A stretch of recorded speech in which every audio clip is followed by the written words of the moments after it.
All right, and we are live. Hello, everyone. Good evening, and a very warm welcome to all at MESC Red Devils NCR. This is Delvin, and I'm joined with Sandeep Bhai, Paritosh Bhai, and Wali Bhai with me. A warm welcome to all you guys. Hope you're doing well. And lots to talk about today. But first and foremost, let us begin with the most important thing that would define our weekend and will also define how we approached our big fixture on Sunday. So it's Crystal Palace versus Man United at Selhurst Park, and United hope entering that game with the expectation of making it 10 straight wins in a row. Paritosh Bhai, how are you feeling? What are your first thoughts on this game? And what do you make of the mind space and the current run of form that we are in? And what are your expectations from this game? I don't know, man. This is going to be a rough period. Although I should be confident as a United fan, seeing the form that we are in. But it's just that the fixtures are coming in thick and fast. We have Palace, then we have Arsenal, then we have Palace again, and it's like the players are not gonna get rest. So I'm not quite sure how this is gonna work out. We're gonna have like 4 games in a span of like 10, 15 days. So that is going to be tough on the players, and this is going to be a big challenge because we have to chase down Arsenal as well. Like we are in a title race now, so we have to chase down Arsenal. We have a realistic chance uh, of winning the EFL Cup, the Carabao, which is not the Carabao anymore, but still. So yeah, we have. It is not called the Carabao right now. I think it's called the EFL Cup. Carabao, it was called when Carabao was sponsoring it. It's So still the Carabao Cup, Still, I Still the guess. still got Carabao the Cup. Garnacho. Still the Carabao Cup, yeah. Yeah. It I used to be don't know, called man. something else before that. Used to be called Carling Cup. Carling Cup, yes. Yeah, it Darling Cup. was It, it it was it gets changed, man. EFL Cup. Some British media calls it EFL Cup, so I don't know. So yeah, uh, Hello. leaving that aside, we are in 4 competitions right now. We have a realistic chance of doing well in Europe as well with the Europa League. Although there is Barcelona who are playing well, they won the game against Real Madrid. They won their first trophy under Xavi. So that is going to be something in the Europa League. So I am guessing we have more realistic chance in the AFL Cup. The game against Crystal Palace is going to be a tough one. We have the reverse fixture as well, and we have a game against Arsenal. So I'm worried as a United fan because some people are confident and they should be confident because seeing the form that we are in, seeing the kind of form that Rashford is in. But how many games can he play? How many games can Eriksen play? How many games can Bruno Fernandes play in 3 days? So that is going to be tricky. I'm worried. How will we cope? I don't want anybody getting injured, and there's a major chance that some players can get injured when the fixtures come like this. So yeah, that is what I'm thinking right now. yeah, I mean, fair enough. It's we while we have every reason to be fully focused about the fact that we might think about it or not, but the fact of the matter still remains that we are in the initial stages of what can be construed as a genuine title challenge, come Feb or come March. But I think for now, your cautious optimism is the way to go, considering the fact that we have the numbers but not the quality. I think that has been the recurring theme by a lot of the people who have joined in on previous streams before. Sandeep Bhai himself has said this multiple times that there is enough quantity but not quality as far as squad depth is concerned. Uh, and in our chat also, everyone understands the significance and the importance of this game. Abhijit Bhai says important 3 points needed today. Amit Bhai also says that you need the 3 points. And Jehan also speaks about the fact that Palace is a very tricky game, won't be easy, and we have to be playing well. Let's talk a little about the Palace fixture, Wali Bhai. So let's come to you. You've seen over the years that Palace have been some sort of a bogey team for us. I think if we see, they beat us at home in 2021. Uh, they beat us away last season, and they beat us the season before as well. So they've had a pretty good record against us as far as winning games are concerned.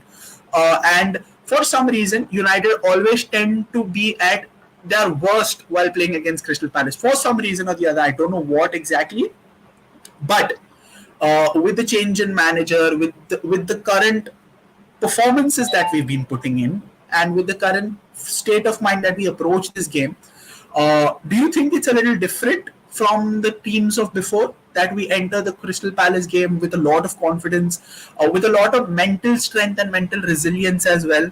So, what do you think of this bogey team type vibes that Crystal Palace have against us? Well, first and foremost, like it is a massive game for United. Although, like we have Arsenal lined up for the weekend, and people are talking about that fixture, but this is a game which the pundits, the experts, the fans, etc., they all have this anticipation that United will get the win. And as we know, as the Premier League has gone by, it has become even more competitive, and some of the bogey teams who used to bother United are getting even better. And that was the case with Wolves when we faced them again. Although they were not having a really good season, you saw how difficult it was for us to break them down. And all thanks to Marcus Rashford and that brilliant goal, we ended up winning that game. And similarly, Crystal Palace has also been that has been of similar nature. However, if we look at how Eric Ten Hag has transformed his team, yeah, like you've also mentioned, mental strength is something which has come into this team. And in order to win such games, you need to make minimal mistakes right at the back, because this game might just be a smash and grab eventually. So if you're defensively astute, it might eventually come down to that couple of opportunities, and you never know. On those couple of opportunities, we might be the team to pounce and score that all important goal. So that might be the case. Having said that, Crystal Palace, their recent form hasn't been good. They've lost their last three games.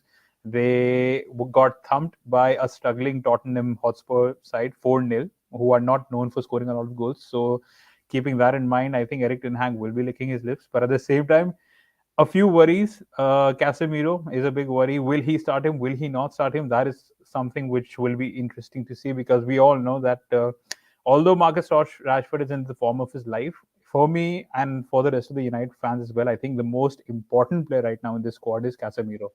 So, like, it'll be interesting to see if he starts him. Will it be McTominay? Will it be a throw of the dice? Will it be Martinez coming in as central defensive midfielder?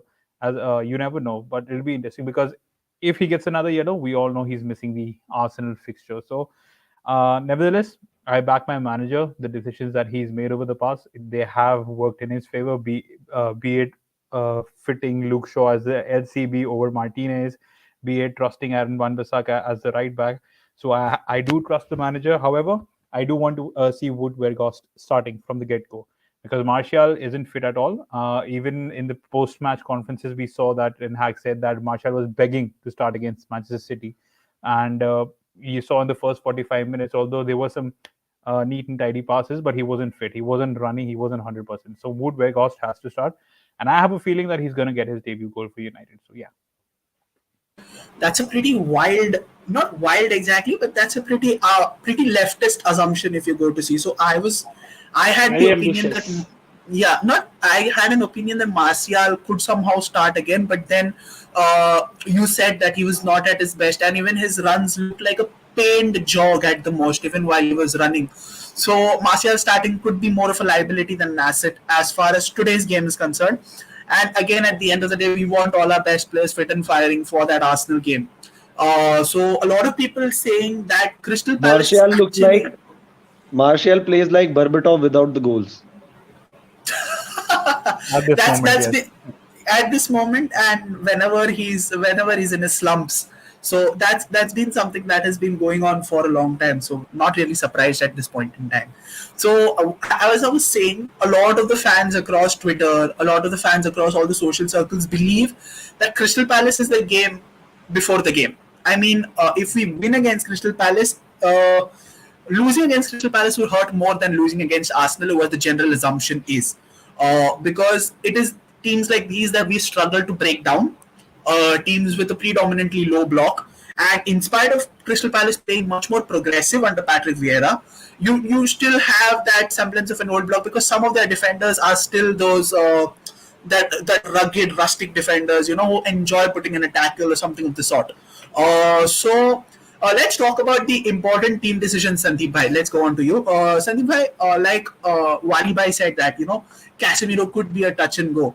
But do you think Ten Hag will actually care about that fifth yellow? And for him, obviously, at this point in time, uh, 3 points game has much more precedence than the chance that, see, he needs certainty. Casemiro getting a fifth yellow is not a certainty by any stretch at this point in time. But if we get 3 points, the fact remains that we come second on the table for however little time it is. We still remain second, and then from there on, if we keep winning, the gap automatically reduces. So, what are your thoughts? Do you think Casemiro starts first? Do you think Weghorst starts second? And do you think this is the game that Lisandro Martinez gets his 90 after a long time in the Premier League? He's not started a Premier League game. He's not played a full 90 in the Premier League game. The only 90 he's played was against Charlton. So, do you think today is the game that Ten Hag puts in Martinez in the lineup and puts Shaw at left back? What are your thoughts on what would be the team exactly? So to all three questions, yes. I think Casemiro starts today. See, we have 6 points to play for against Palace and Arsenal. So if we drop Casemiro today for the Arsenal game and we draw, and then when we play Casemiro and we don't win at Arsenal, or we again draw, it's 2 points at the best scenario, right? It's 2 points best scenario. Now, if we play Casemiro today and we win, we get 3 points anyway, and it doesn't matter if we lose because we'll be getting 3 points from the 6, even if we lose against Arsenal. So I think today Casemiro plays for 70 minutes. I want us to cruise through the match today. It should not be the old days of where the bogeys give us a tough day at the office. It should be a cruising kind of a thing, so that when Casemiro goes to the 70th minute, when it's time for the game management, he comes out, Fred and McTominay take the mantle and they handle it.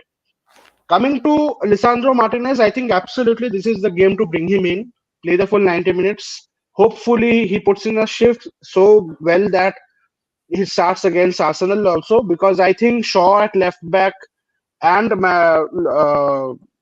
Martinez in the LCB position gives us a strongest team against Arsenal. So these 90 minutes in his legs would do him a world of favor. And the other part is Wout Weghorst. Yes, I think the front three should be Garnacho, Weghorst, and Anthony, because Rashford can come on in the 60th, 70th minute and have some game time so that he keeps fresh for the Arsenal game. And maybe he nicks one goal and continues his superb scoring streak. I think today it will be a tough game. It will be a game of who is fitter for most of the match, who is running more for most of the match. Because as you said, it's like could Messi do it in a Tuesday in a rainy Stoke kind of a thing. So it's the typical quintessential Premier League fixture against Palace, with those defenders and midfielders who don't shy away from a tackle, who are robust and everything. And I think Casemiro is very important to this game, because without him, we lack that, let's say, confidence, or let's say firm belief, let's say, to see out the match, or be in a strong possession wise. So I think Casemiro is instrumental to today's starting lineup. I think Rashford might be on the bench, or he could start. I'm not giving my hard and fast rule, but Casemiro and Martinez absolutely starts for me today. And I think the rest of the team picks itself due to injuries and rotation. So Casemiro starts, Weghorst starts, Martinez starts. All right. So, Paritosh bhai, we have a lot of people in the chat, putting in their 2 cents about the match and the importance of the game. So, Mojo sir says the logical step also dictates that if we lose ground by not collecting all points versus Palace, we automatically go down in the position wise, and we also have a weaker hold on the position of the proverbial top 4 as far as current situations are concerned. Rudrabai says that McTominay and Eriksen should be able to do the job, provided the fact that Casemiro doesn't start, but fullbacks have a big role to play today. Weber also says that Wan-Bissaka versus Crystal Palace will be interesting. So let's talk a little bit about Wan-Bissaka. Let's show him some love. I mean, over the past 12 to 15 months, there has been a lot of chatter about He deserves it. He deserves it right now. He deserves the love right now. No one feels vindicated than me at this point in time because I've supported my boy from Croydon ever since he signed for United, and I've been a very big Wan-Bissaka admirer. So a lot of people talking about the fact that Wan-Bissaka just not it, just not cut out for the role, so on and so forth. Even in that one game that he played against in the preseason, he was utterly horrible, and it was just a matter. It was if not when whether he'll be removed from the club. It was just a matter of time. Injuries didn't help his cause, but ever since he's come back from and into the side after that World Cup break, he's just gone from strength to strength. And people were talking about the strength of the fixture list being too kind. But then against Man City, against the likes of Rodri, against the likes of Cancelo, against the likes of Foden, he's just put on a masterclass. You could literally see that Aaron Wan-Bissaka was in his element. I mean, look at that one move where he put Rodri, he put Bernardo Silva, and I think he put another City player, and he sent them for a kebab. Like genuinely sent them for a kebab all around. He's I much think more it was confident. Walker Yeah, or Akanji. I'm not sure. Akanji, I think it was Akanji. whoever it is, at the end of the day, they all went for a kebab. That's what I'm at. That's what matters at the end of the day. So he's much more progressive on the ball. He's not afraid to go forward. His crossing ability has improved by leaps and bounds. But in today's game, he faces off against an opponent who basically knows him inside out, Wilf Zaha. Will Zaha was the one who initially came out and said, like, hold on, this dude is legit. Mm. And Will Zaha knows how Wan-Bissaka plays, how he approaches the game. Do you think this battle will be very crucial? Because let's be honest, Will Zaha is it for Crystal Palace, is it at this point in time. Everything that Crystal Palace tried to conjure up is from Zaha's side, and it's not a secret exactly. So, how important do you think Wan-Bissaka versus Zaha will be in the context of deciding the outcome of the entire game? Yeah, we were talking about the Palace game, and the first time I shifted my conversation towards the AFL Nottingham Forest and Europa and everything. My situation with this Palace game in particular is exactly how you said it, that Palace are not an easy side. They are not going to let us just get away with the 3 points. They, especially under Vieira, they have just not played in the low block. They have also tried to go and press teams, go try and create chances and score goals, and they're going to try and do that. Wilfried Zaha is the player they go for when they are looking for goals, when they are looking for creativity, and Aaron Wan-Bissaka has been enormous in the past few games that he has played. I was an admirer of Aaron Wan-Bissaka, but I do believe right now, with all my optimism and all my love for all the players that are playing, he is limited in his abilities. Uh, Anshuman said this in the last pod that he was in with us, or I think we were having a chat. He was saying that Aaron Bissaka has been used very nicely by Eric Ten Hag. He has not told him to do anything uh, complex. He has told him like you have limited abilities, use that, but do that properly.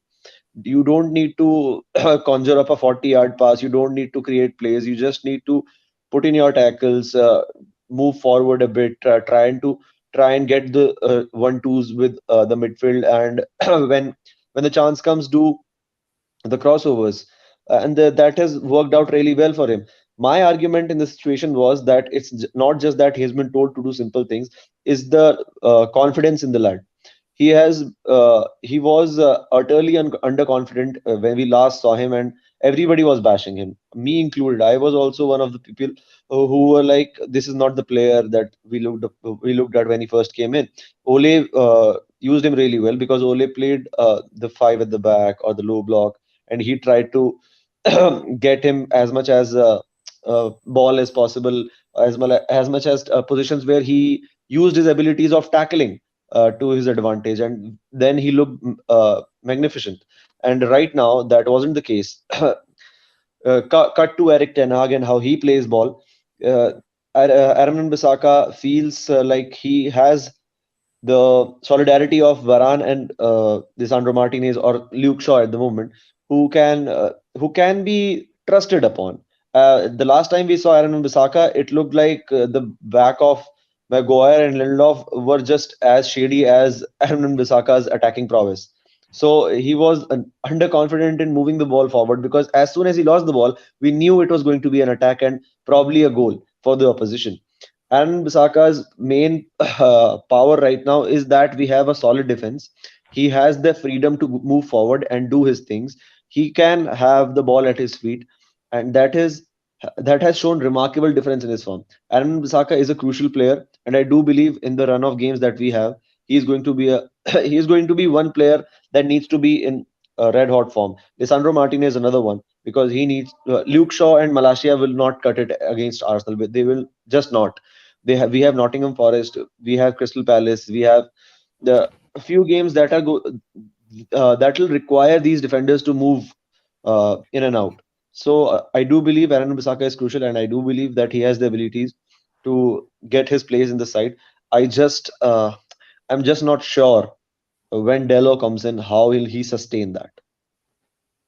Yeah, fair enough. I mean, I think, but that is a happy problem to have, considering the fact that your key men are in form and you're talking about another player who's in form entering the lineup, considering how to get into the lineup on top of another informed player. So I think this is a problem that Ten Hag would be most happy to have, considering the fact that the state that this side was in 5 6 months ago. So I think that would be a pretty happy problem for him. So Rudrabai says in the chat that we need to go one game at a time, go with full strength. This was in regard to the Casemiro discussion that we had, whether he'll start or whether he'll not. We will improvise and adapt for whatever comes next. So Jehan in a series of comments has said that we need to win this game solely because of the fact that we come second and because Arsenal and Man City still have to play each other twice. So there is a genuine possibility that either one of the two sides will drop points in both the games, or both the sides could drop points in the games if it's in the outcome that both the games end up in a draw. And he says that if Zaha is kept quiet, we stand a better chance. I think that goes without saying. Palace have a very good record against top six sides, especially us, which we very, very evidently pointed out at the start of the stream. And we need to play our best for football. Fullbacks have to be on their toes, echoing the sentiments of Ruth Rubai earlier. Also said that De Gea has to be up his game because, in spite of the amount of saves that, in the number of clean sheets that we have had, he's costed us silly goals time and again. Case in point being that FA Cup goal against Everton, if I'm not mistaken. Yeah, it was Everton. Yeah. So overall, this is what we need. So Valiva, let's talk about Weghorst now. There is a genuine possibility that he starts. It's definitely certain that he's going to have an involvement in this game, come what may. But whether starting or not, that remains a question. You think he should start. Sandeep Bhai thinks he should start. I personally am on the middle ground solely because of the fact that he doesn't have enough training sessions under his belt. Even though he has trained with the side, not enough, to guarantee or make sure that he starts today's game. Also, another happy fact for us is that Jadon Sancho has come into first team training fully. He's been integrated well and truly. So this game obviously comes way too early for him. But would you be surprised if Jadon Sancho is involved in the squad with any capacity? Also, do you think Weghorst's aerial ability against a side as rugged and as rustic as Crystal Palace will help us? Well, if we talk about Weghorst starting, I think the reason why I said he should be starting is because, like I said, Martial is like whether we fans like it or not, but Martial is an integral player for Eric Ten Hag right now in his system, and I think for him to use Weghorst in this game is something which is quite possible. In contrast to him being started against Arsenal, I think Martial will have a 45 or 55, 60 minutes against Arsenal because that is going to be of similar nature against how we played against City. And if you look at that half against City, the first half, I think I think our first half was much better than the second half. If you look in hindsight, yeah, you could say we scored 2 goals, but if you look at the first half, City did not have a single shot. Although in the entire game they just had one shot on target, but they were completely being outplayed. There were some good couple of chances for Rashford, and one thing that I would like to say is that although like people were saying that he wasn't pressing high enough, Martial. The thing is that if there are some things which go under the radar, and what he was doing was basically bridging the gap between the goalkeeper and Rodri.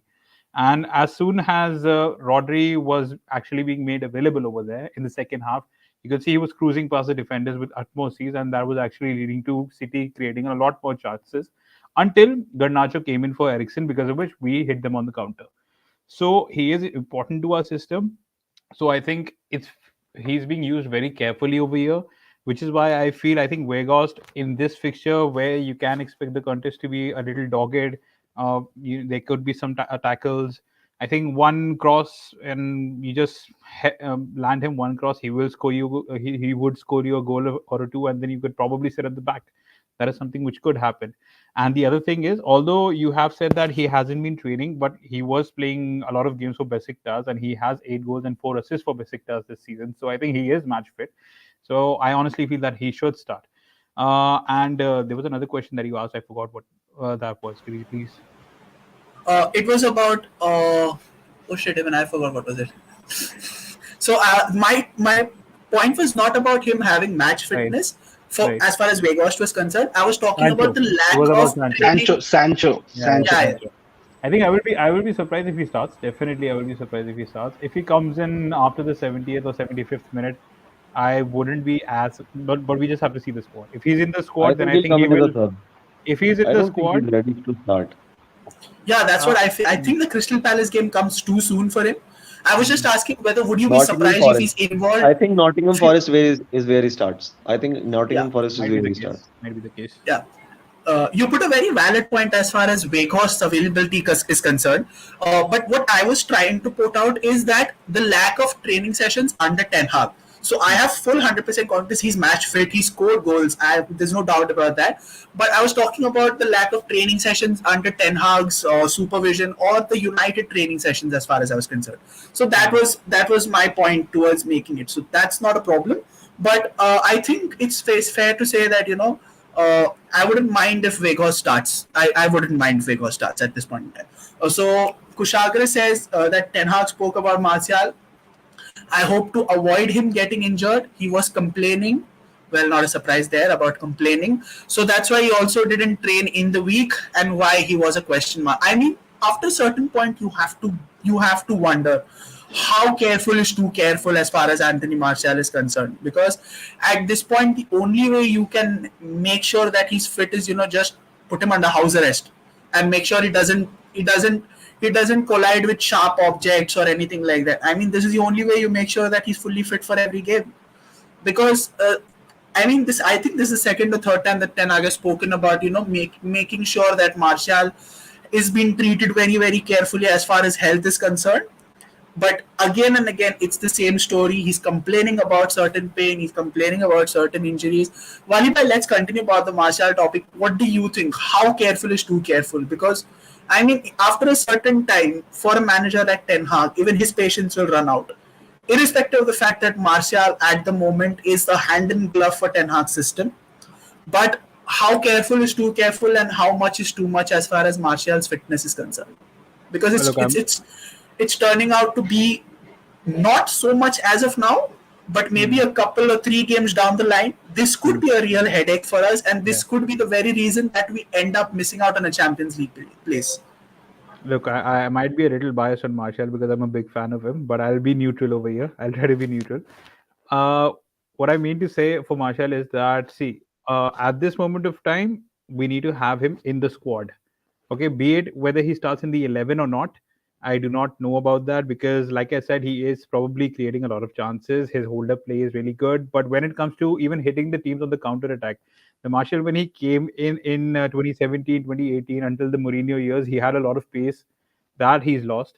So right now he's just basically working on his playmaking ability, because that pace and power is missing at this moment of time. So, and it just makes you wonder the kind of miracle that Erik Ten Hag has done with this time with this team, because he's now won 9 games straight with a semi-fit striker. He's played Rashford as a striker in certain games, Garnacho as a centre forward, and it's worked wonders for him. And just goes to show. But yes, when it comes to Martial, I say, if let's say we buy a Harry Kane, let's say hypothetically, if you buy a Harry Kane next season, you need to have a Martial as a backup.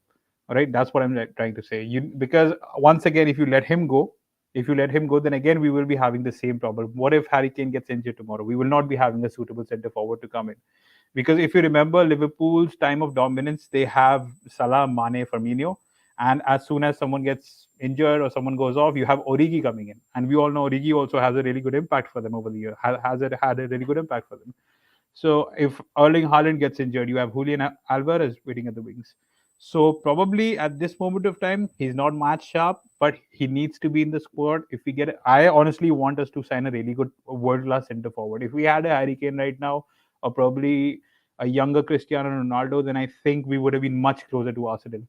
But since that's not the case, I understand it can be really frustrating because, like Ten Hag has mentioned, he's an integral part of the system, and for him to not be fit, it's just frustrating to see. So I hope that we sign a proper centre forward.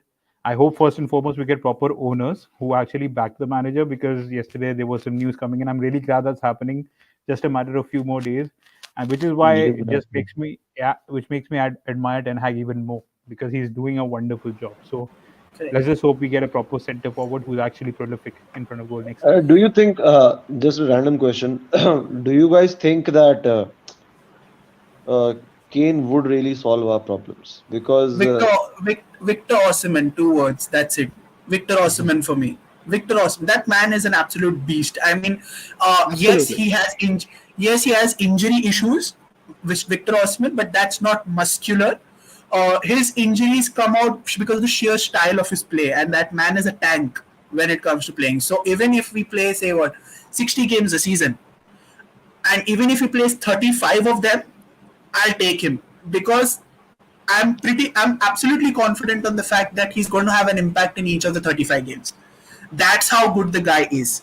So Harry Kane, yes, finisher. Harry Kane would be a Robin van Persie kind of signing, just 1 or 2 seasons. Yeah, and I'm not sure 100 million would be setting us up for 5 years at least. My question is that we got Van Persie for like 25 million. 20, yes. Max.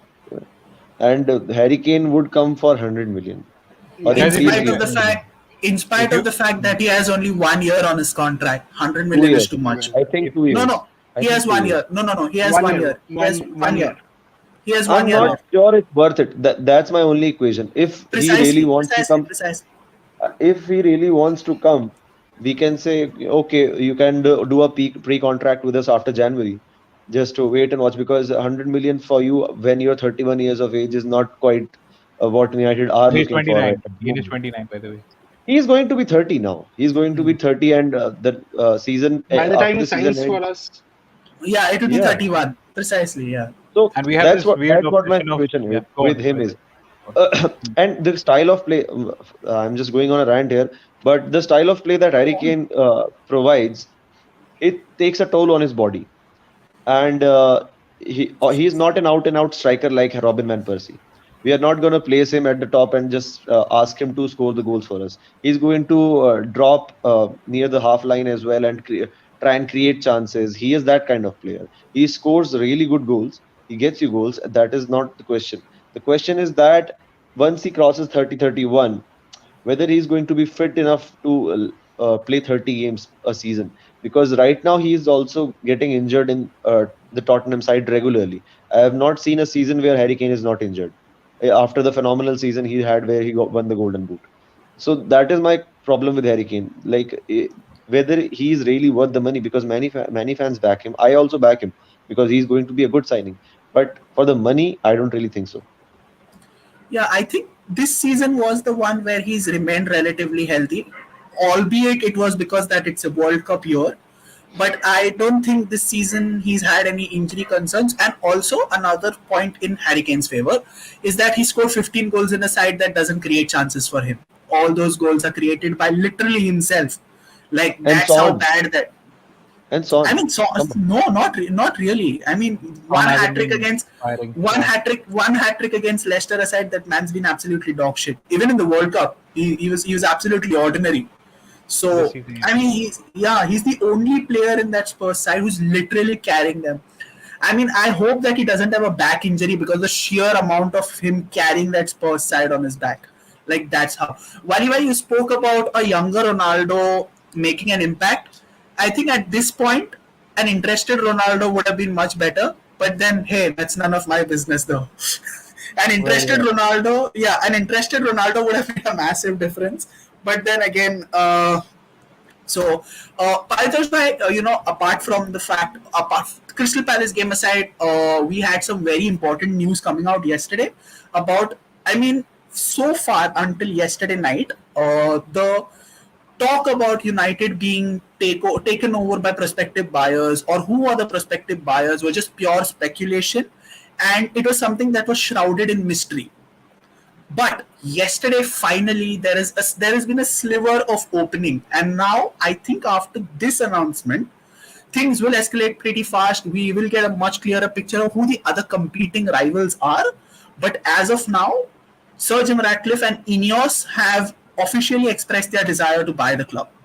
Okay, what do you make of this, Paritosh Bhai? What do you make of this? You're on mute, Paritosh Bhai. You're on mute.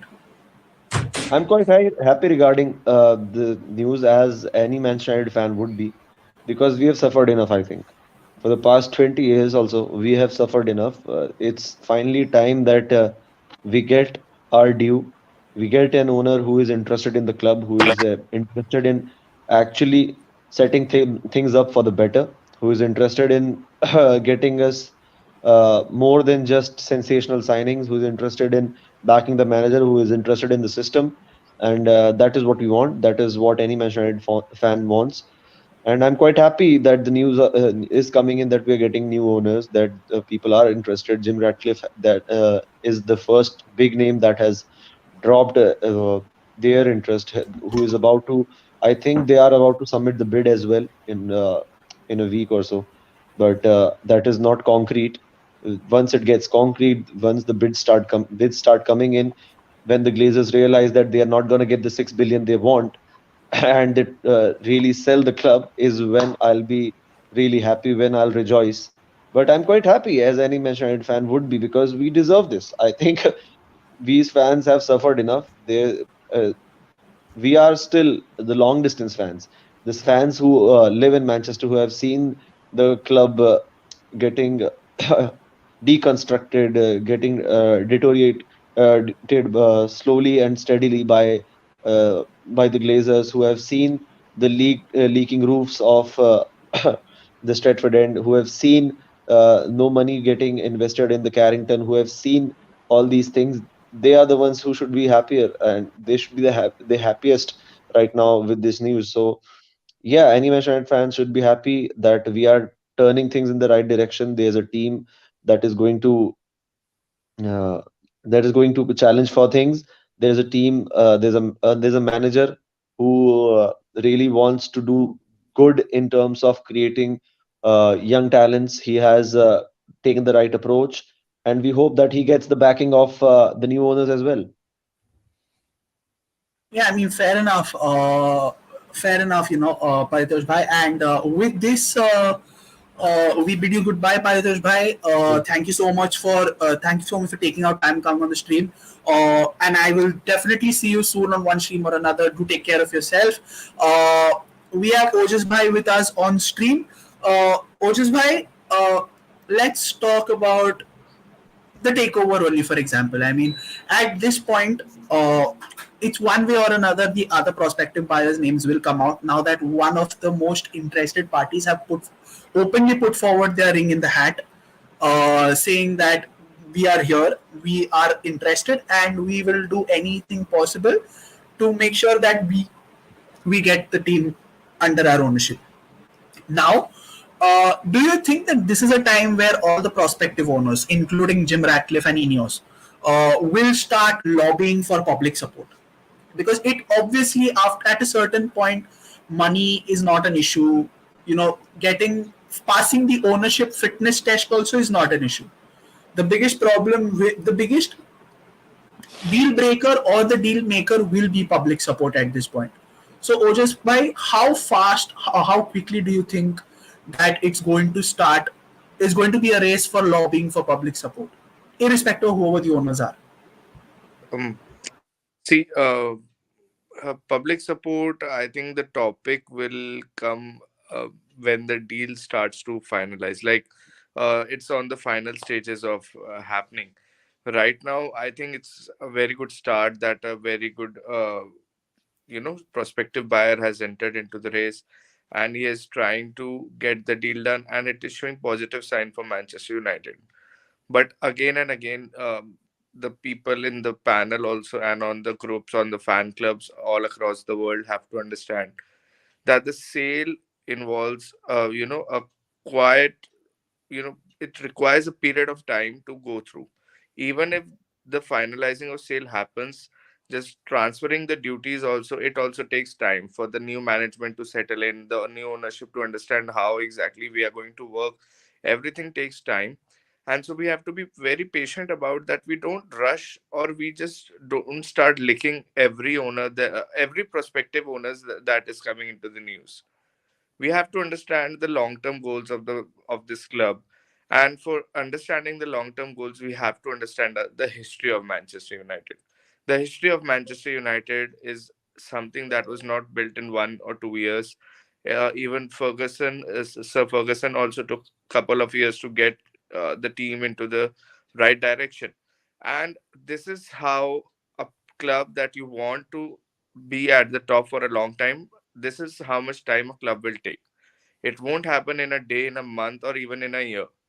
Slowly, when things start to fall in place and we get into a position that the things are settled at the management level, then the squad that is already thriving under Eric Ten Hag will get the added bonus too of having the confidence of the management and knowing that the owners that are sitting above us are also thinking about the club in the same way that we are.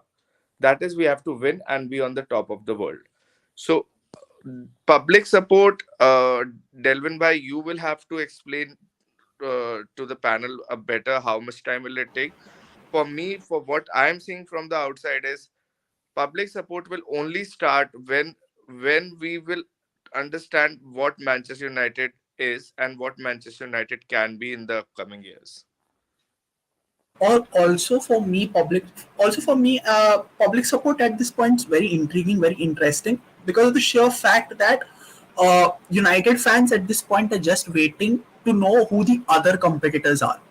The moment the list of those competing parties come out, I think the process of public support starts immediately, ends immediately, because the moment you know who the people are, you automatically get an understanding of who is the best person and who is not exactly the person you want in and around the club. So, moment the rest of the competitors come out, we will get a much clearer, and I think we'll get a final picture on what the fan stance is about prospective But owners coming in. Delvin bhai, we are already divided into Dubai ownership and the Ineos ownership. Right now, we are Precisely, divided, and exactly. That is this is the problem of this fans of this club is that we are always divided on the things that are good for us. So how do you think that public support will influence this decision? Because this will always go like, I like Ineos, I don't like Dubai, I like Dubai, I don't. Another owner comes, then it becomes a three-way battle. So how do you think the public support will really help in dealing with this? Whatever happens with the club. depends upon the mission statement of the ownership group. Like if the prospective groups, for examples, come out and put out a dossier saying that we want to achieve this much in this much time, and we will be seen as competing for so and so honors after so and so time, and if they have the right words, and if obviously you get everything is in the first impression itself. From the first impression itself, you come to know that how much invested a person or a consortium is to want to buy that club. Now again, it's human perception, to each their own opinion, but I think for once public support is going to be a very key factor in deciding who our new owners are going to be. Sandeep Bhai has been quiet for a long time, so let's talk to Sandeep Bhai. I mean, a lot of people echoing No, Ojas no, I've been Bhai's enjoying it. I've been enjoying uh, it.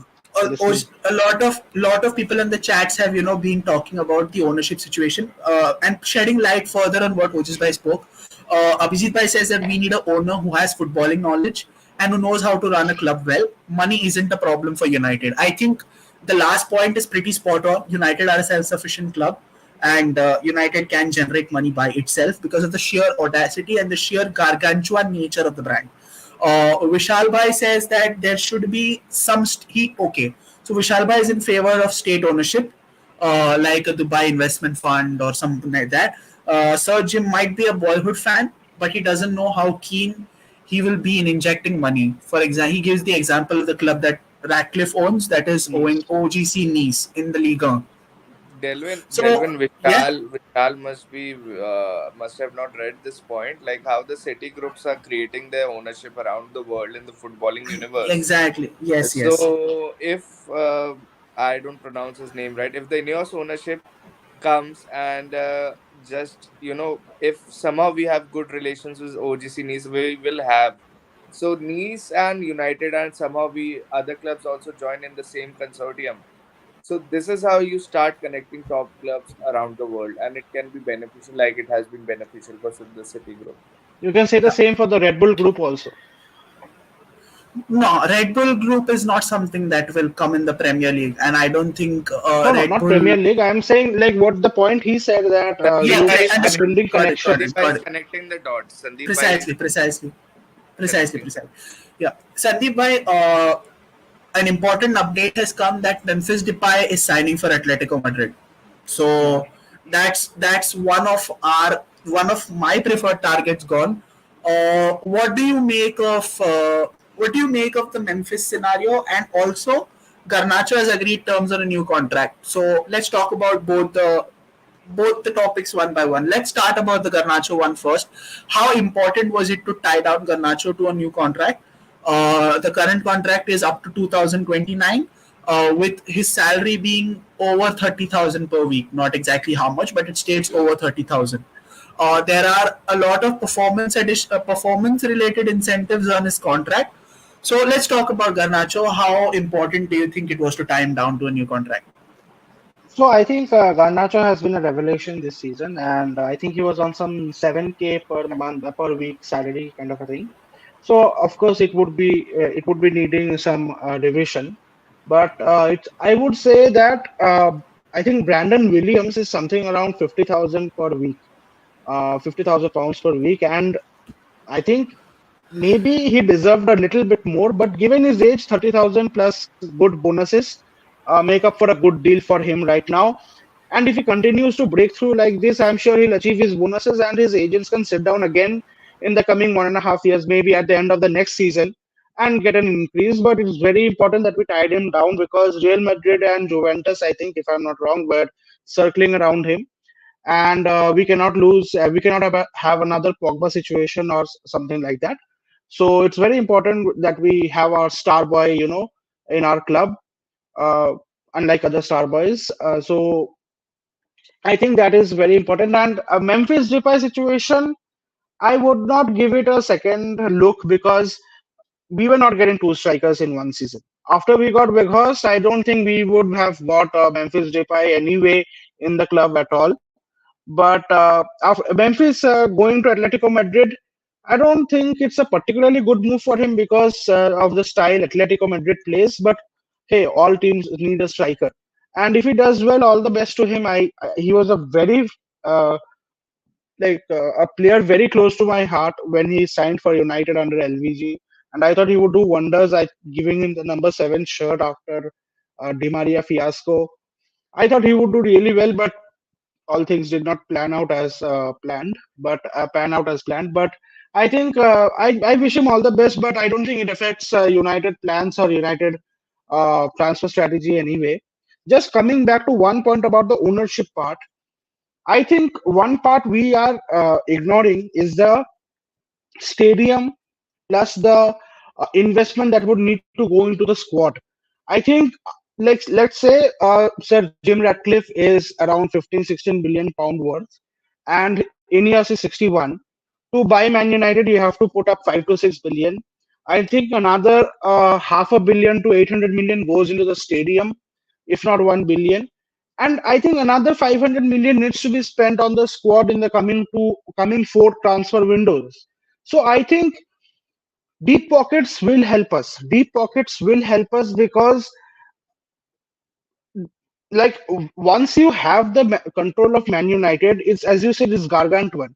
The profits you would reap would be huge. So to have those deep pockets to make the initial investment, I think Ineos, Sir Jim Ratcliffe would be a very, ethical, moral part of it. And if we won championships, and if we won UCS under him, we would have the proudest fan base, like saying that without even oil money we can do things. That's very good. That's sentimentality, right? That's very good if that happens. But I think we would need deep pockets because that is the way football has become right now, competitive in the competitive space. And one thing is very important: upwards from Ten Hag, the entire management structure needs to go. It has to be a clean swipe, a clean a clean house. So whoever is the owner, if Sir Jim Ratcliffe or the Dubai Investment Group comes in, and they still employ this, I'm forgetting the names.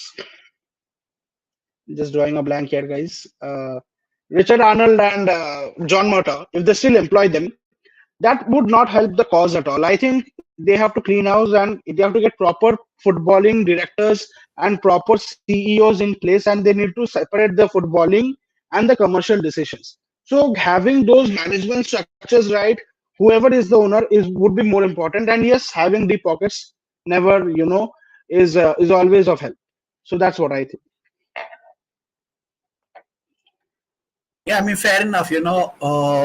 The ownership at this point becomes very important, and safe to say that it's a lot riding upon what is it.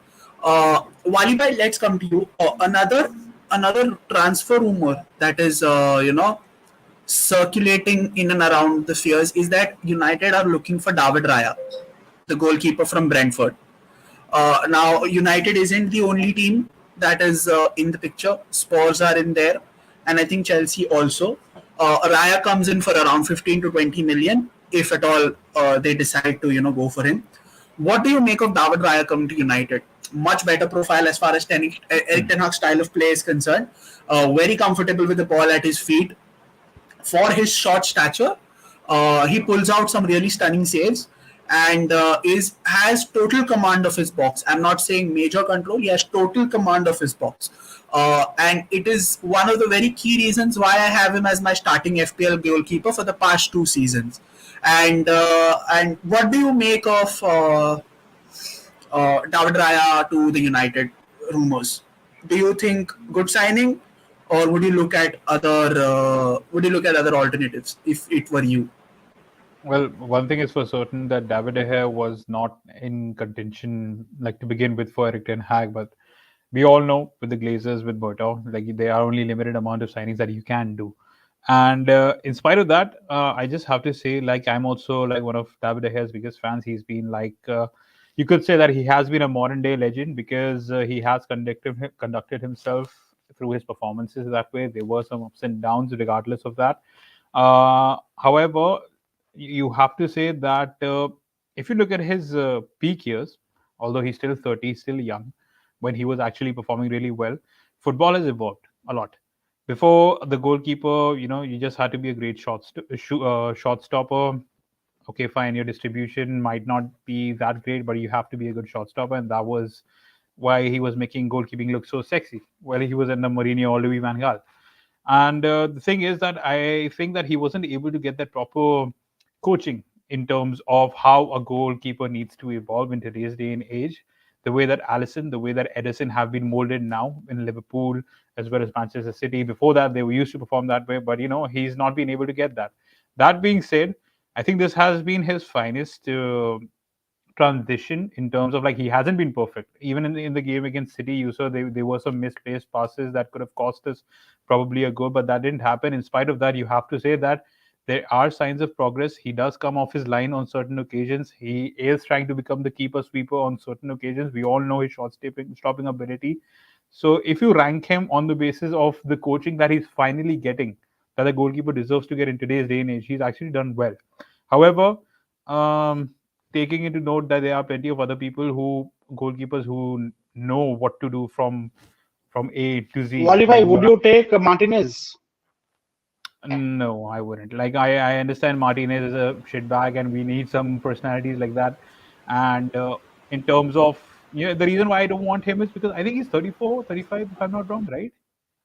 Or is he No, young? he's not No, that no, old. No, Martinez absolutely is not. also 30. If I'm not wrong, Martinez is I also have 30. I have to check. I have to check in just a second. I might be wrong on that. I mean Martinez is Uh, He's J- 30. He's 30, 30, 30. 30. 30, I'm 30, really sorry about that. Yeah, so he's Martinez 30, 30. is 30. He was But 30. left Arsenal. look, the thing for Martinez is right that he's made the headlines for his penalties and for actually playing a lot of mind games that has gone into the highlight reel. But if you look at the entirety of the game, there are I think better keepers out there, who go under the radar. And I think Edison right now is the perfect specimen of how a modern goalkeeper needs to be. Although he almost did commit that mistake against Rashford, and he's done that against Mohamed Salah also in the past. When he went all flappy birdie He against went us. out flappy body. No, So yeah, Wali, I don't think so that Edison can be an example of a modern keeper for only a specific reason that he doesn't play like he can. He plays what Guardiola instructs him to do, and I think Edison is way better keeper than what is currently showing at Man City level. He is too much fixated of how that I am the 11th person, I am the hmm, fifth person in the defense, and I have to just go and do the passes and do the defensive duties.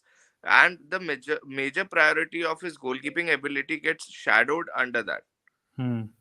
So yeah, I think point once again goes that David De Gea hasn't been coached that way. Edison has been coached that way because of which he's probably looking good, but in spite of that, he's coming good. So the thing is that with David De Gea, I'm still on the edge. I'm not too sure. I just want to see how the season ends because this season, let's be fair, it has been a good one for David De Gea.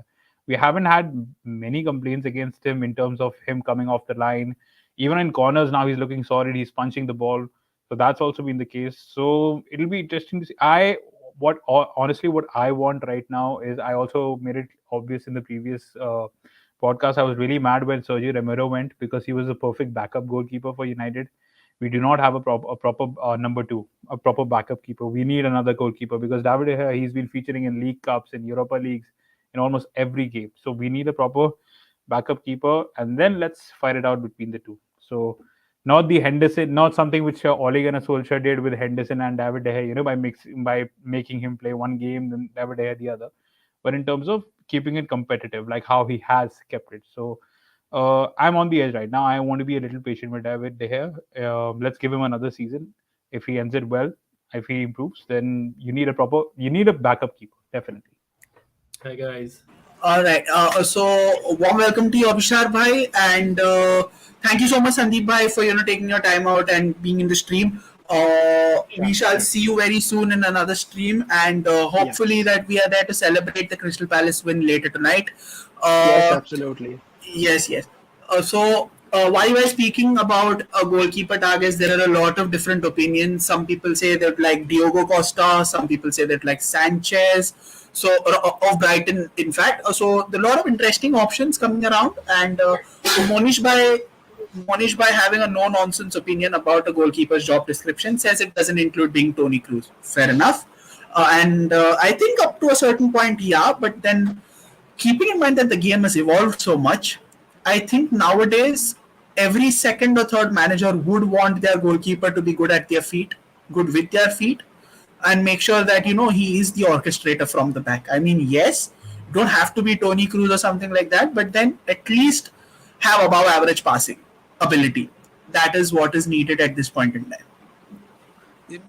Delvin, I can be wrong because for since I'm watching football, my favorite goalkeeper has been Manuel Neuer, and he's just invincible. He was just invincible in 2013 to whatever the period he got injured.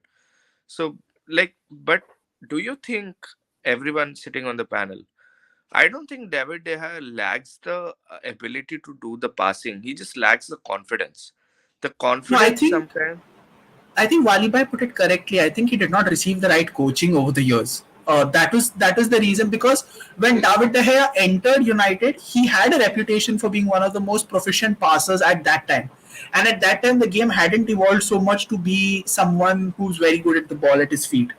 But with the chopping and changing nature of the managers, and the fact that that his defense the defense was such that he had to put a lot of emphasis on saving shots rather than orchestrating play.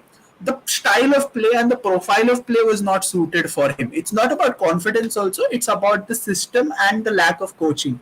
And like Walibai just rightfully pointed out, the fact that he's receiving the coaching that is required to excel right now. It could be a case of too little too late, but then he's finally receiving the coaching, and he's finally getting those abilities back. It's not like he never had them, it's just that he hadn't had the platform and the opportunity to use it. Yes, that is the major point of having a goalkeeper for so long. Like, see, if you are having a goalkeeper for 10 years, 12 years, and pushing out a player who has been playing consistently for your team, and just pushing in sense, I mean that you're suddenly bringing someone new to the system. And I'm not saying it will be wrong, or I don't say that a new goalkeeper won't change the ways how we conduct a game. But for fundamentally seeing the future of Manchester United, I think that David De Gea is as important a player, as important a keeper, and as important person at the back right now. Until and unless we completely find a revived type of goalkeeper who just completely dominates the game in the league. That is what I believe. Because right now everyone is talking that we have to replace David De Gea, but we cannot just let him on. Leave the home without any solid replacements, or even a solid player having the right confidence and the maturity to be Manchester United number one, because of the added pressure that it comes with. Okay, so for that, Ojas, as you have mentioned, for that also I wanted to add that any other goalkeeper, whoever goalkeeper would come, I'm not saying that this is now it is a hard stop for us as it has been, like when the season was in beginning, when we have seen, if you'll visit back and you will see the match against Brentford, out of the 4 goals, I'm not pinpointing De Gea, but 3 goals could be avoided. That slip, that pass, and then Benmi, putting it into the net. So, and from where he has gone from that point till what he is within this season, that is like very drastic. The graph is upwards only. So, whichever goalkeeper would walk in into United squad, I'm not saying for the starting 11. I'm saying that squad, they are going to learn for sure things from David De Gea. There is no, be that goalkeeper all across the globe.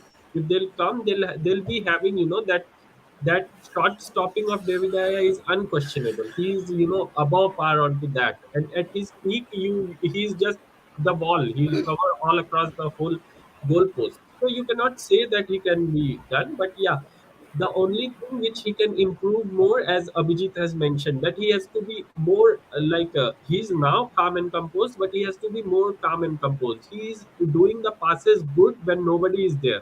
Okay, when there is no one approaching him, no one is pressing him, sidewise passing, or the for the line of defense for our center backs and left backs and right backs. He's doing good passing. He need to find a way when somebody presses him, and then he has to pass it through to the midfield. Okay, how he is managing that, that is what, you might take an extra touch. Many times we would see that, Ederson and Ellison and even the Sanchez and Raya, when a striker rush towards them, they just take an extra touch. They move the ball from their way, and then they set their eye. Okay, where can we send the ball? But with David De Gea's case, what happens is that when striker presses him, he gets into that box. Then is where the actual panic happens. Then De Gea don't know that, okay, what I need to do. Okay, stay calm. You can take an extra touch, and you can, get that ball into your confidence and then pass it through. You do not see much difference onto it, but you will see it only when strikers are pressing very high onto the they'd be they might be running towards them with full place, that maybe a reflection of any shot could go to get into goal like that. Yeah, I mean, fair enough. So, Abhishar bhai, let's come to you. So, uh, let's talk about the Crystal Palace game now. Let's put our focus back on the match. We are very close to the team news. Still less than an hour left for the team news to come out. But I've seen a lot of tweets saying that today's team is going to be fire. Today's team selection is great, is good, so on and so forth. But I've not yet seen the leaked lineup or anything. Nothing has come out yet.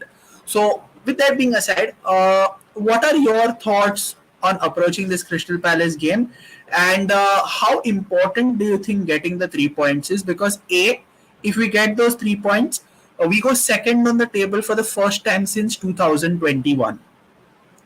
B, it gives us a grip on that top four position. And C, it helps us to approach that Arsenal game on the back of 10 consecutive wins and a much stronger level of mental resilience and mental toughness.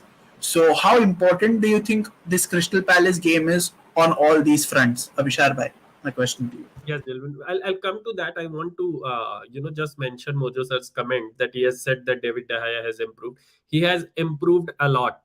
Within this season, the improvement De Gea has shown, that has not been his throughout his career in United. He has been top notch always for shot stopping, but this season he has evolved to next level, and there is still scope for him. Maybe by end of the season, we would be in a position where we would not be arguing about getting a goalkeeper. I can still see that.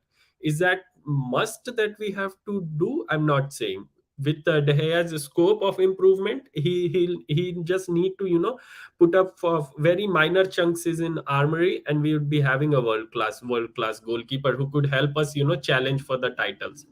Coming to the point of Crystal Palace squad, I heard that most of the people are saying that Casa needs rotation, or maybe a rest, something of him being on to yellow cards, multiple yellow cards. The people are saying that one more yellow card and he'll get banned onto this thing, our Arsenal game. So for that, I want to mention that Casemiro is he's world. He's, oh my god, he has won everything that is possible for a player in club football to win. So we need not to mention that he has to control his clutch for getting a yellow card. But for now, I don't see him getting onto bench or not starting 11. Though maybe Ten Hag would differ with that. But I want United to go with kill to every game possible, okay, where there could be a chance of fight. Field your best 11 and go at all four fronts. Do not leave it to chances or anything. Maybe you can try this for Nottingham Forest, maybe you can try this for Reading, but for Premier League, go all in. Put your best squad, give them everything that they can, and make sure that we are inching, because that will have the pressure or Arsenal as well.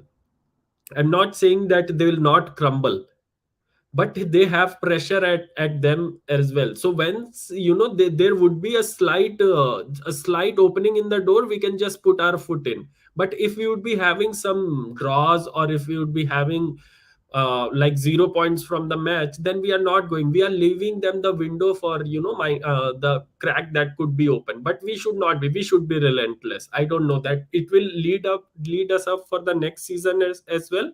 But I don't want United to be keeping it like, okay, maybe Casa is not, and then we can take someone else or something like that.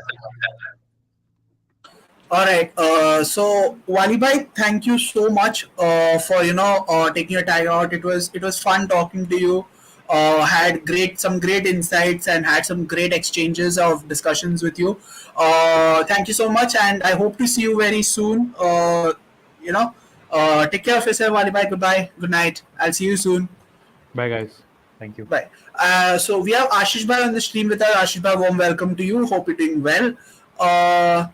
So the discussion was going around somewhere around the lines that does Casemiro start or does Casemiro be benched or rested? What are your thoughts on that, and what do you feel about it? As per keeping my mind on the Arsenal game, as now he's on his yellow permission or something. I would say he would be benched for today. And if the situation is very out of hand and we need like at most at the time at the around in the second half, I think he may be come as a super sub and help us to win this match, I guess. But most my main if I was the manager today, I wouldn't risk Casemiro to start now.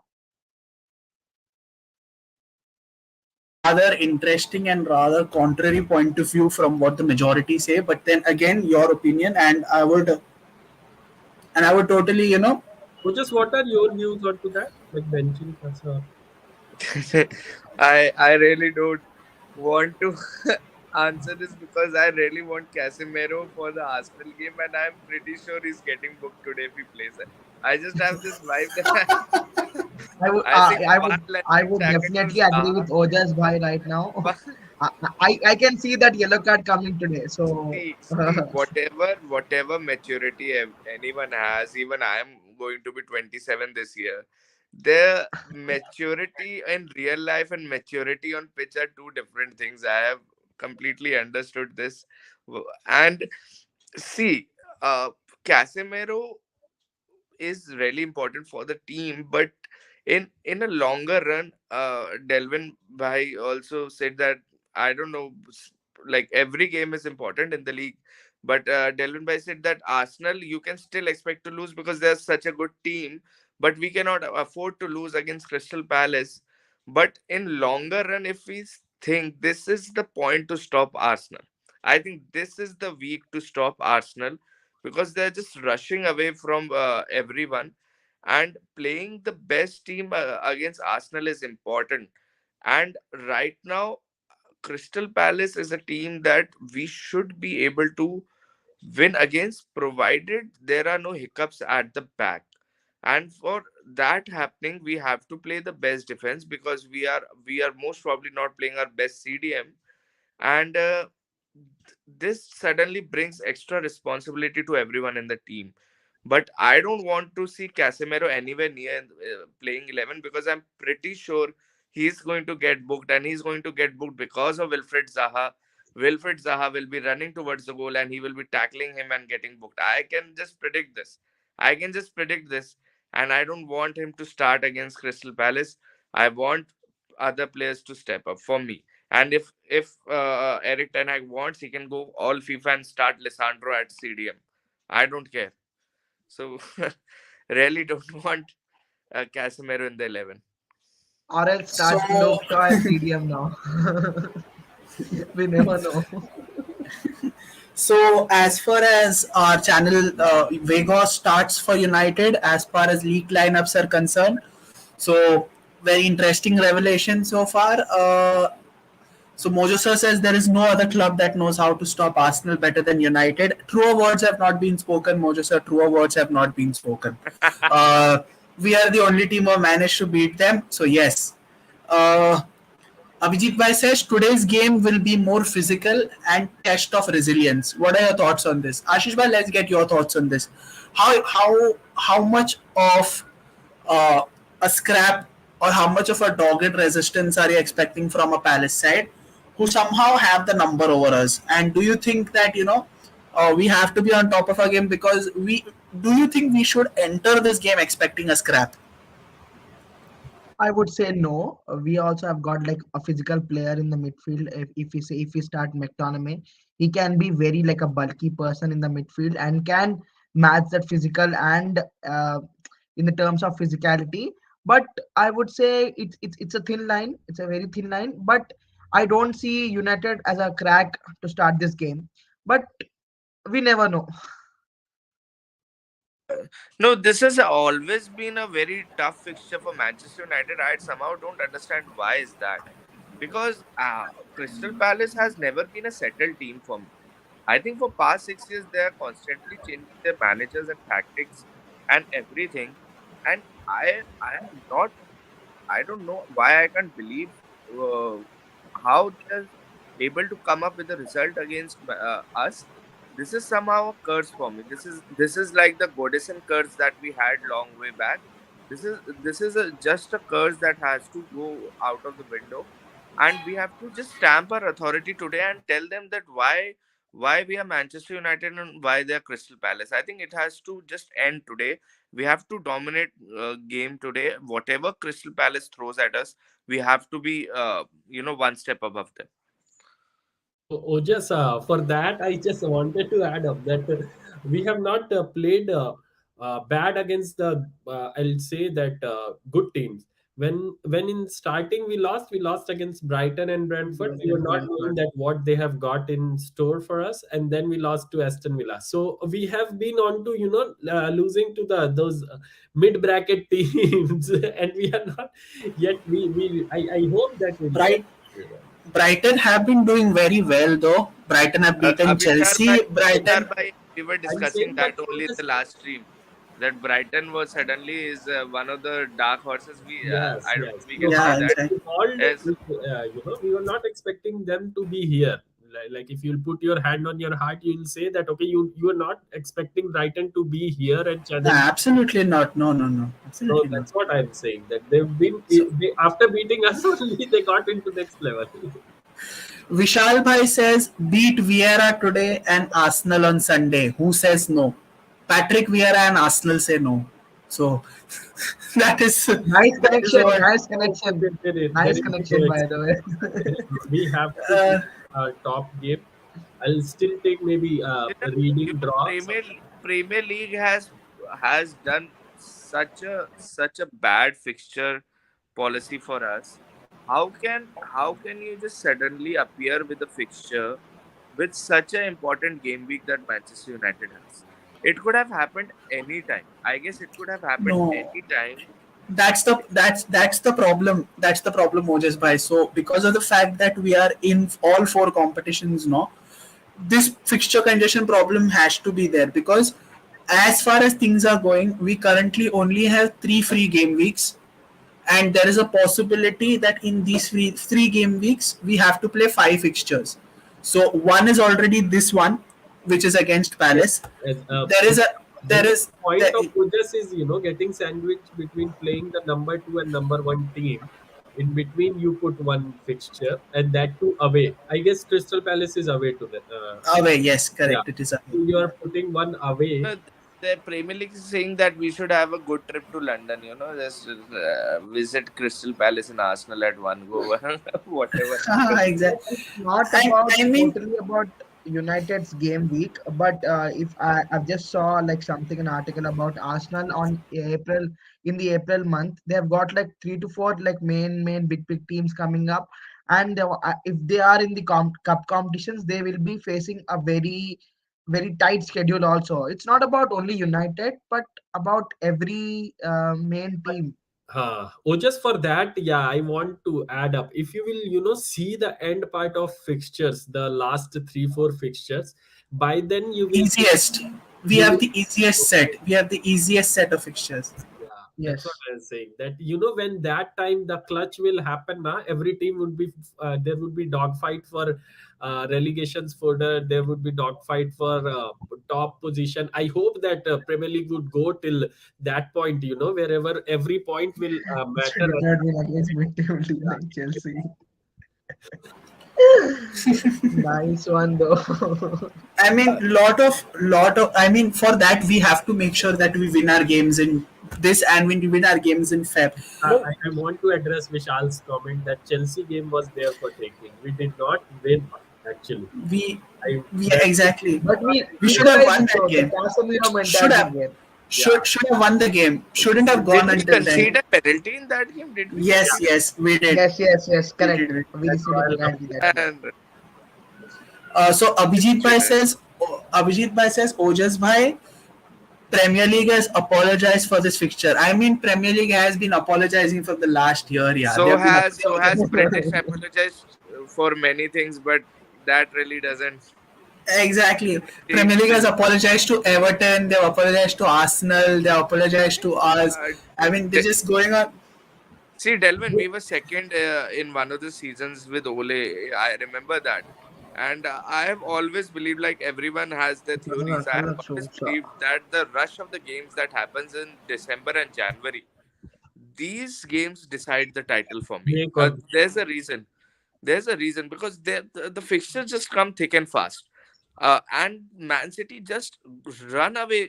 They just run away with that title. I remember that, there was season. just we were on top, and then it was 8 point gaps, 8 or 9 point gap by the I time the month. yes, I totally believe. Okay, okay. Some sorry, yes, Lisandro, Rafa, and Luke Shaw start. I think Lisandro will start in the December January fixtures. Go on now, just by go on.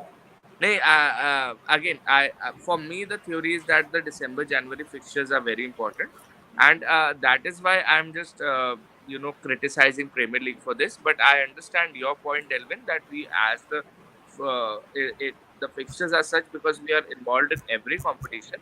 So I understand the situation, but we whatever the league decides, whatever the FA decides, it has to be consulted with everyone. I think everyone should be on the board who and just decide how we can accommodate the fixtures. This doesn't happen in any other league. Even Ajax got their fixture settled for the Tottenham semi-final. It was against PSV Eindhoven. Three words, or just by three words, as to why this will not happen in the Premier League. Cash is king. Three words. Three simple words. Cash is king. This is never going to happen in the Premier League. It has never happened. It is never going to happen. Asking for this is a pipe dream. I've seen that for some of the match, like this thing. La Liga has preponed their fixture because teams has to, get Play some Champions League. Champions Yes, League. yes. I've It, seen it, it happens in all the leagues. It has happened in the Eredivisie. It has happened in the Serie A. It has happened in the La Liga. It happens everywhere except the Premier League. The fact that Premier League mints so much money, and any fixture changed here and there, especially when a big team is concerned. for, for this. Sorry, Dilwin. In between, you were saying I was reading about this thing. The Abhijit's comment that we can't predict title winner until April. This is the month, man. This is in within like 2 weeks we will know that Arsenal is going to get away with it or not. This But is the fact is that Arsenal still haven't played both their games with City, yeah, Abhishar bhai. and They they have to. make us as well. Yes, this is why beating Crystal Palace is so important, because if we beat Crystal Palace, it is a certainty that either one of the team is dropping points against in Arsenal or Man City in both the games. Best case scenario, both drop points. If it is a draw, or if either side wins both times or loses both times. So we have to make sure that we win our games. As long as we Yes, keep winning yes, our games, yes. our job keeps getting much more simpler. It's just focus on us, let the rest unfold. No, Delvin, then what will happen then is if Arsenal have to play both the games against City, then we can then just I think those 2 weeks can also decide the title if we stay in this run. Because if some mishappening happens in those weeks and the points are dropped, I think that will be the right moment to clutch for Manchester United also. If we stay like this. And on top of that, United has to be on to like I don't know, their peak. There is no scope for United to drop their gun. So there's only way that we can challenge for this season. I was not expecting at all for this season, but the way we have started and the way we have built it upon, like for so long we've been seeing seasons after season, where we start good and then we get back and then we just diminish with our challenge. But this season we have built it upon, like we have gradually, okay, we'll take step by step, we'll go there, and then we be over here. So that is good part for us. But let's see. Let's just I want Tanak Casemiro starts.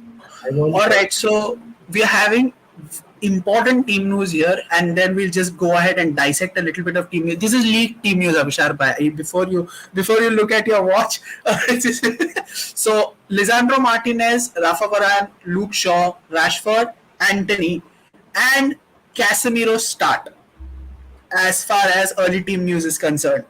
Thoughts? Well, first thought is that there is no other team, getting leaked as much as United. Delvin has someone written that Malaysia also starts. No, not no. No. Licha. It's Licha, Varane, and Shaw. So Shaw goes to left back, I guess. Okay, then it's the proper 11 that I think we are Yeah, coming. that's what I was even expecting. I don't think so that ETH would pull off his, put from the. Not in this game, not in this game at least. Not in this game. Yeah. So thoughts, Ashish bhai, what are your thoughts on the early team news? You're on mute, Baba. You're on mute. You're on mute. I would say I just wrote the whole 11. I'm just thinking about the 11. But I would say Casemiro, as the earlier I said, as Ojas Bhai already said, I would say Casemiro wouldn't start right now. But I would say McTominay should start as he was discussing about the game time. Yeah, that's it. What about you, Abhishek bhai? Happy? I think you'd be very happy considering the fact that The whole point is, you can predict the rest all 10 players, or maybe 9 players. You can for sure predict that, okay, these would be the players that they would be starting. The only question mark is over Casemiro. Apart from that, I don't see that we are seeing, okay, whoever, let it be. Whoever starts. We are just worried about Casemiro because, and that will. No matter what will happen today, but getting Casemiro and Thomas Partey on that Emirates Stadium will have proper conversation. People are. Abhishar bhai, you being a Manchester United fan, I want you to never put those names together in one Yeah, that's sentence. what I'm saying. That people And are having debates for that. No, I'll not question that. Thomas Partey has been absolutely brilliant this season. Having a football fan first, I would not say that he has not been good. But putting it comparison with Casemiro is nowhere near. I'm not saying that he's not been good, but comparing with Casemiro is way beyond their reach. They cannot. It's like shooting for stars. another Real Madrid versus Atletico battle of the midfielders. So Casemiro played Rodri in the derby, will play Partey in the Arsenal game. So this is two straight big games that Casemiro is facing someone who he has already faced while in Spain. What for Mukesh mentioned, huh? I believe whatever Zaka. Zaka does the bad work for him. The he does the bad job for Thomas Partey. I will consider Partey a proper CDM when he does that dirty work also along with his passing abilities. I have Yes. no doubts in the quality of the player, but I think the majority of dirty work is done by Zaka, and a majority of ball playing ability is done by Odegaard. And right now, like every team that has certain good players, there are some players who thrive on the ability of others, and Partey is particularly that player. For me, Partey is not a bad player, but the quality that the Arsenal are showing, that Oh, yes. there is something about Partey. I don't find Yeah, him yeah. at This that point, level when that you're saying that, that is getting onto me. That Partey is excelling more when he has more players around him. But Correct. Casemiro is making players around him look better. So those are That's a two very good way of points that putting it yeah, together. yeah. Yeah, correct. I Yeah, want correct. to bring up if our back team could bring up the Mojo sir's comment onto the demand of the game, how we are expecting. So as I was thinking, same Mojo sir has mentioned that we want to go with Crystal Palace and Arsenal on full gun blazing, and then we can see that, okay, for the reading game and then for the Nottingham Forest game, if we could give our squad a little bit of rest, and rotate players here and there. I'm not saying that to rotate them completely, but 2 3 players if we could rotate so that our workhorse. Delvin will tell. I think the yellow card system will get renewed after this game. I'm not sure. I think it After will this get. game, after this game, halfway through It the season. This is our 19th game. So after this game, it will get renewed. it will get rescinded. So then it would require 10 games, not 5. 10 yellow cards, yeah. Then after Yes, yes. 10 yellow cards, you will be suspended for 2 matches or 1 match. One game, I guess. One game, I guess. One This- game if you had 5 yellow cards and then you're on the way to 10, then you will be suspended for 2. But if you have not reached the threshold of 5 yellow cards, then it will be only one game after the 10 also. Okay. Okay. All right, so we've discussed everything there is. We've had a host of panelists come in. We have discussed about a wide variety of things. The only thing left is predictions. Abhisharba, I'm going to ask for your predictions. What do you think? Who is going to win? Who's going to score first? I think that we gonna this game would be a comfortable win for us. Maybe 2-0. That will look dodgy, but that will be like as we played against City, that Crystal Palace would not be having much chances. So I'm expecting 2-0 or 3-1 win for us. And the first scorer, I would expect it to be Martial. Oh, so you believe Martial is going to start? All right. I want him to start, yeah. I want him to get into good confidence before the Arsenal game. He played well against City, and he was not. He is touch and go though to start Yeah, today. He is touch and Marshall is not fully available to start, I think. So he has a lot of injury issues. But I want so. Martial to be on good confidence, because Martial is our wave to lead forward. With Arsenal game and big games coming up front, Martial's confidence is gonna. I know, no doubt. I'm demeaning Vegas, but yeah, Martial is our way forward. Ashish bhai, what is your predictions? Who's going to win and who's going to be the first scorer of the game? It's an easy win to us. 3-1 is the score line. I would say Rashford score again today. And I would say if it would be lucky if Vogast would score today as well.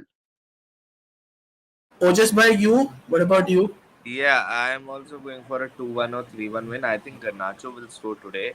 And I think so. One of the midfielder also scores today. Bruno. I'm going for a 3-0 win. Anthony scores first. Yeah. So Robin score. Yeah, we want our viewers also to pitch in with their predictions and. So Kushagra says 3-1 United. Abhijit Bhai says 2-0 win to United, and Weghorst scores in his debut. Wali Bhai earlier also said that Weghorst will score on his debut. And I think someone else also gave their predictions, I guess. No, I don't think any. Oh, Munawar Bhai says United wins 4-0. And even Monish Bhai says that United wins 4-0. Rashford brace and Anthony scores the third goal. And I think it was Monish Bhai when you said it. Yeah. Yes. Anthony and Weghorst scores. So Rashford 2, Anthony 1, Weghorst 1, Bruno 2 assists. That is what Monish. ETH squad with ETH's training, we might see very quickly our team being those 4-0 and 5-0. We are laying back on the, I think so, goal difference also. Yeah, we are plus 8 plus 9, I guess. Somehow we are plus 8.